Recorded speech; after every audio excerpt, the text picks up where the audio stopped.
Welcome back to the channel and welcome back to another edition of First Look. And in this edition of First Look, I'll be doing First Look, UFC Fight Night, Yusuff versus Barboza. And I'm going to do this one very quick. I'm going to list out the three fights that stick out to me, or at least the three dogs that stick out to me. I'm not doing great values or whatnot. I'm just doing three dogs that stick out to me right now. I might have more dogs. Might have less dogs when it comes to the actual predictions.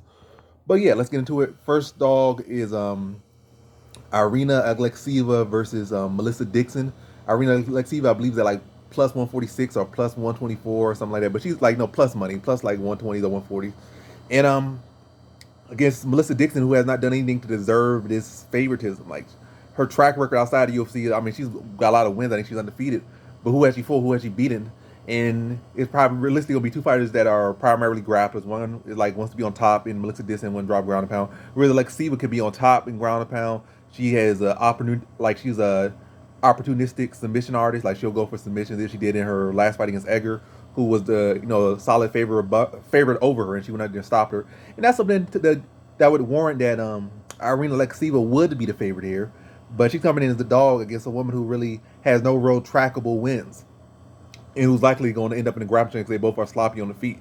So I think Alexeyeva at plus money, I think she's a very good dog here. I think she should win, and I don't think she should be a dog. But hey, good for the bettors. If you are looking for a dog, I think she's a good dog, and I think she'll bite for you. So Alexeyeva, I'm forgetting the odds right now, but she's like between plus 120 and plus 150. So she's at a good mark. Might go up, might go down, but right now is a good time to get in on her. And definitely when the sub props open up, sub prop will be good, or in the distance prop, but most likely it will be a sub. So sub prop for her will look good, or maybe the general submission in there probably gonna have the same value.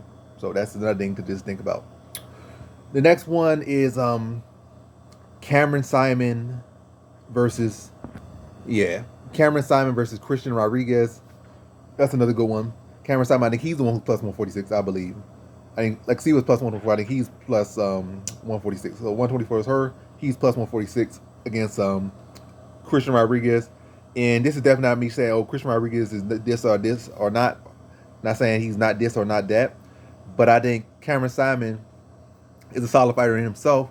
They go have the size and strength. And unlike what's his name?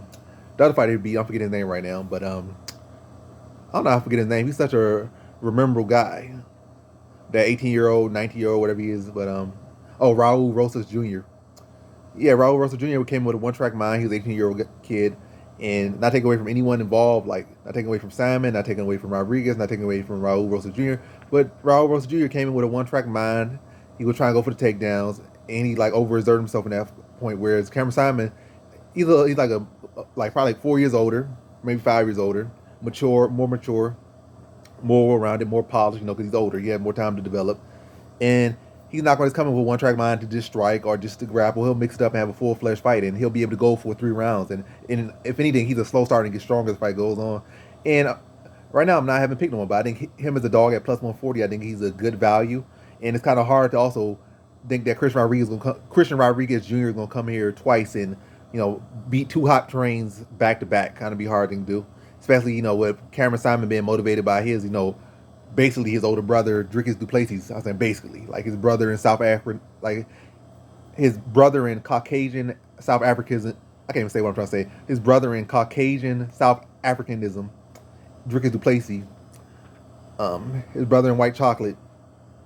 I think he'll be definitely motivated and have fire in his belly, fire in his chest, and come out there. For a competitive fight, I think this will be a back and forth fight, and I think he can, rally and steal this fight, especially if it goes to a close decision. I mean, he could in the fight, but I think it's probably going to be one of the real close fights that he's probably going to win, potentially. I think so. Maybe overs and Cameron Simon decision, maybe, but Cameron Simon looking good already at plus money. I like him there at plus money. I'm probably going to pick him.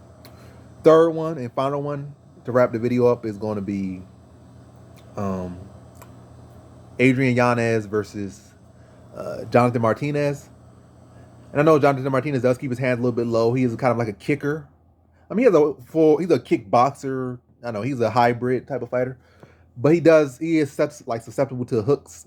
He does kind of keep his chin out there a little bit. And I feel like Yanez I'm not saying should, but he could be able to capitalize. And I think he's at right now like minus 108. So it's a very, very close odds right now.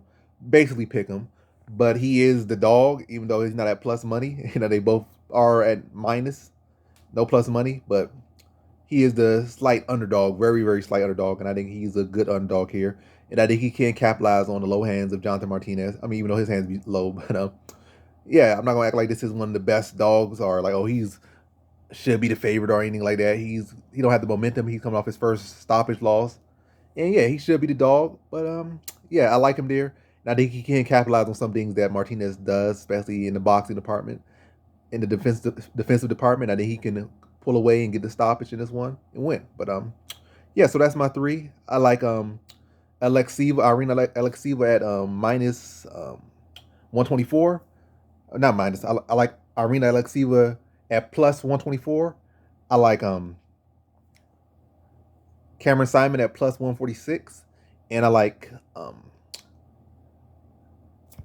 Adrian Yanez at minus 108. So again, Irina Alexieva at plus 124, Cameron Simon at plus 146, and Adrian Yanez at minus 108. And those odds may shift. I think a couple of them might. Well, I don't think that Yanez is probably going to shift to a slight favorite, but I think the other two should remain dogs.